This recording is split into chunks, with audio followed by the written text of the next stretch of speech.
Hi, want to know how to set background process limit on your Samsung Galaxy A14? So, as a first step, we would need to open settings on our phone and then scroll to the end of this page until you'll find this tab which is named About Phone. Open it and here go to this tab which is named Software Information. Here we would need to find the build number and click on it exactly 7 times until you'll get this notification which is saying developer mode has been enabled. Now we would need to go back to the settings and here under this tab About Phone, we would be able to find developer options. We would need to open them and then click on this search icon on the right upper corner. And as a next step here, we would need to enter word background. Here, as a next step, we would need to scroll down to this tab which is named Developer Options and here go to this option named Background Process Limit.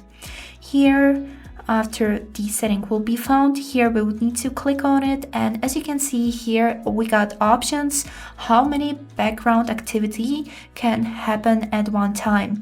Here we got standard limit, no background processes, at most 1, 2 and 3 and 4. The most optimal option is 4 because it will limit the background activity a little bit but not too much. And this is how it works. I hope this video was helpful and thank you for watching.